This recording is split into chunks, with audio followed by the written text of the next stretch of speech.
Hi friends, welcome to channel. Karthigai Deepam சீரியலில் பயங்கர இன்ட்ரெஸ்டிங்காக ரொம்பவே பரபரப்பாக போயிட்டுருக்குங்க.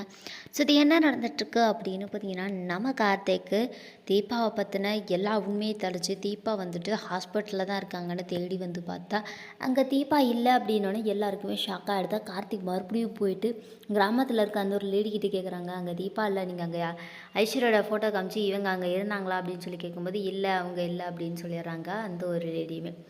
ஸோ அதுக்கப்புறம் கார்த்திக்கு என்ன பண்ணுறதுன்னு தெரில. சரி, ஓகே, நம்மளால் முடிஞ்ச வரைக்கும் நம்ம வந்து ட்ரை பண்ணி பார்க்கலாம் அப்படின்னு சொல்லிட்டு கார்த்திக் என்ன பண்ணுறாரு அப்படின்னு பார்த்தீங்கன்னா, மறுபடியும் கொஞ்சம் கூட யோசிக்காமல் மறுபடியும் ஹாஸ்பிட்டல் போய்ட்டு அங்கே வேலை பார்க்குற நர்ஸுக்கிட்ட, இங்கே இந்த ஃபோட்டோவில் இருக்கிறவங்க மலையிலேருந்து விழுந்துட்டாங்க, ஸோ இவங்க வந்து பார்த்திங்கன்னா அட்மிட் ஆனாங்களா இங்கே அப்படின்னு சொல்லி கேட்கும்போது, அவங்க அட்மிட் ஆனாங்க, ஆனால் அவங்களோட ரிலேஷன் வந்து கூட்டி போயிட்டாங்க, எங்களுக்கு அவ்வளோதான் தெரியும் அப்படின்னு சொல்லும்போது, கார்த்திக் என்ன பண்ணுறாரு அப்படின்னு பார்த்தீங்கன்னா, அப்போ இங்கே வேலை செய்கிற நர்ஸ் எல்லாரோடைய டீட்டெயில்ஸுமே கொடுங்க அப்படின்னு கேட்டோன்னே அந்த ஒரு நர்ஸுமே பயப்படுறாங்க. ஏன்னா ஒரு வேளை இவங்க தீபா இருக்கிற இடத்த தீபாவை கொல்ல வந்திருக்கவங்க போல், இவங்கக்கிட்ட வந்துட்டு நம்ம உண்மையை சொல்லக்கூடாது அப்படின்னு சொல்லிட்டு, இல்லை எனக்கு அவங்களோட நம்பர்லாம் தெரியாது, மொத்தத்தில் எனக்கு அதெல்லாம் சொல்லவும் கூடாது, இங்கே இருக்கிற யார் என்ன வேலை பார்க்குறாங்க அதெல்லாம் சொல்லக்கூடாது அப்படின்னு சொல்லிட்டு அந்த நர்ஸு போயிடுறாங்க. உடனே வந்து பார்த்திங்கன்னா கார்த்திக் சரவணன் கிட்ட சொல்லி, சரவணன் நீங்கள் இன்ஸ்பெக்டர் தானே, நீங்களே பேசுங்க அப்படின்னு சொன்னேன். சரவணன் வந்து பார்த்திங்கன்னா பேசுவார். என்ன சொல்லுவார் அப்படின்னு பார்த்தீங்கன்னா, நான் இன்ஸ்பெக்டர் அப்படின்னு சொல்லிட்டு சொன்னோன்னே அந்த ஒரு நர்ஸ் சார் நீங்கள் யாரை வேணாலும் இருங்க, நீங்கள் ஃபர்தராக டாக்டர்கிட்ட தான் அதெல்லாம் போய் கேட்கணும், சொல்ல முடியாது அப்படின்னு சொன்னேன். அந்த வழியும் அந்த டாக்டர்கிட்ட வந்து பார்த்திங்கன்னா சரவணன் பேசுகிறாரு. சரவணன் பேசினோடனே அந்த டீட்டெயில்ஸ்லாம் வந்து பார்த்திங்கன்னா டாக்டரை எடுத்து கொடுக்குறாரு.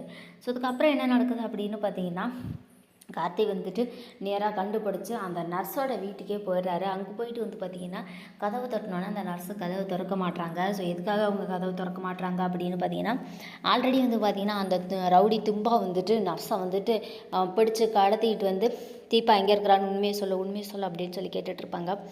அந்த ஒரு நர்ஸுமே வந்து பார்த்திங்கன்னா உண்மையை சொல்ல மறுத்துருவாங்க. அதனால் வந்து பார்த்திங்கன்னா அவர் அடித்து இழுத்துக்கிட்டு வருவார்.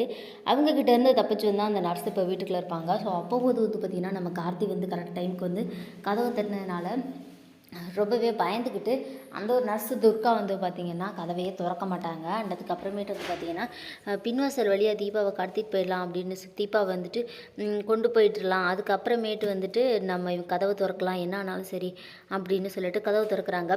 இங்கே தீபான்னு ஒருத்தவங்களை நீங்கள் கூட்டிகிட்டு வந்து வச்சுருக்கீங்களா, உண்மையாக சொல்லுங்கள் ப்ளீஸ், தீபா என்னுடைய வைஃப் அப்படின்னு சொல்லி கேட்சுவாங்க. சார் நீங்கள் என்ன பேசினாலும் அந்த மாதிரி இங்கே யாருமே கிடையாது, முதல்ல இங்கேருந்து கிளம்புங்க அப்படின்னு சொல்லிட்டு நர்ஸ் வந்து பார்த்திங்கன்னா சொல்லிடுறாங்க. கார்த்தி உடனே டென்ஷன் ஆகிட்டு, ப்ளீஸ் தயவு செஞ்சு உண்மையை சொல்லுங்கள் அப்படின்னு சொல்லிட்டு கார்த்தி வந்து பார்த்திங்கன்னா கேட்க ஆரம்பிச்சிடுறாரு. நீங்கள் அவங்களுடைய ஹஸ்பண்ட் தான்றதுக்கு உங்ககிட்ட என்ன ஆதாரம் இருக்குது அப்படின்னு சொல்லி கேட்டோன்னே கார்த்தி வந்துட்டு தீபா கூட ஃபோட்டோவில் இருக்கிற ஒரு ஃபோட்டோ எடுத்து காட்டுறாரு. இதை பார்த்தோன்னே நர்ஸுக்கும் வந்து பார்த்திங்கன்னா சரி நீங்கள் தான் உண்மையானவங்கன்னு நம்புகிறேன், ஆமாம் அவங்க இங்கே தான் இருக்கிறாங்க, நிறைய ரவுடிங்கெல்லாம் வந்து அவங்கள தேடிட்டு இருந்தாங்க, எனக்கு வேறு வழி தெரில சார், அதனால தான் சார் உங்ககிட்ட நான்